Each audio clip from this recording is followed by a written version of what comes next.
அதே போன்று அமைச்சர்கள் வந்து விஜய் வந்து தற்கொலைன்னு சொல்லி இந்த வார்த்தையை பயன்படுத்தி சொல்லியிருக்காங்க. சேகர் பாபு குறிப்பா குறிப்பா வந்து அமைச்சர் சேகர் பாபு தற்கொலை அப்படின்னு சொல்லி அவர் பேச்சுக்கெல்லாம் இது கிடையாது. ஐயா, சேகர் பாபு அவர்களுடைய குட் புக்ஸ்ல கஸ்தூரி ஏற்கனவே இல்லை. என்னுடைய வரலாறு, சமீப கால வரலாறை பார்த்தீங்கன்னா அது உங்களுக்கு புரியும். அதனால அவரை பத்தின கேள்விக்கு நான் வந்து கடந்து போறேன், பதில் சொல்றேன். 2026 தேர்தலில் எப்படி இருக்கும்னு நினைக்கிறேன்? இன்னும் ஒரு 3 மாசம் போகட்டுமே, சரியா சொல்லுவோமே.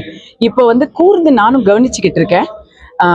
ஒண்ணு மட்டும் தெரியுது, ஒரு கட்சி கூட்டணிக்கு எதிராக அனைத்து கட்சிகளும் தனித்தனியா போராடிக்கிட்டு இருக்காங்க. இப்ப அந்த அனைத்து கட்சிகளும் ஒரு குடைக்கு கீழே வந்தா மக்களை பொறுத்த வரைக்கும் இன்னைக்கு எல்லா பிரச்சனைகளுக்குமே ஏதோ ஒரு இடத்துல ஆளுங்கட்சி காரணங்கிற மனநிலைக்கு வந்துட்டாங்க.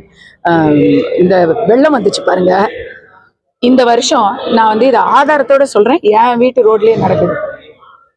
சமீபத்துல வந்த வெள்ளத்துல 4000 கோடிக்கு பைப்பு போட்டாங்க இல்லையா, அந்த 4000 கோடி பைப்பு வேலை செய்யல.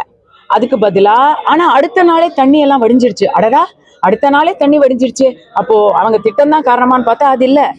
மூளைக்கு மூளை, ரோட்டுக்கு ரோடு, ஜெட்ராடையும் மோட்டரையும் வச்சு எல்லா தண்ணியும் பம்ப் அடிச்சு விட்டாங்க. அப்ப அதை பேசாம 4000 கோடிக்கு பம்பு மிஷினே வாங்கி போட்டுருக்கலாமேங்க.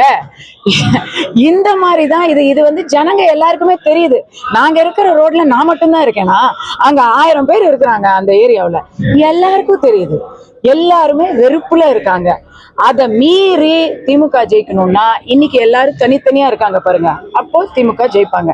அதனால அவங்க விஜயை கொஞ்சம் அப்படி உசுப்பேத்தி விடுறது, இபிஎஸ் உசுப்பேத்தி விடுறது, அண்ணாமலை அவர்களை உசுப்பேத்தி விடுறது, இப்படி அப்படி பண்ணி டிவைட் அண்ட் ரூல் பண்ணிக்கிட்டு இருக்காங்க.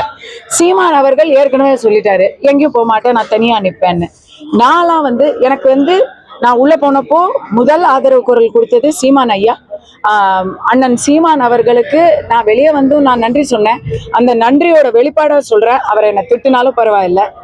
எல்லாரும் சேர்ந்து மக்களுடைய ஒரே ஆசை திமுகவை வெளியேற்றணுங்கிறது. அதை பண்ணிட்டு அதுக்கப்புறம் உங்களுடைய கொள்கையை பாருங்கன்னு நான்லாம் சொல்லுவேன்.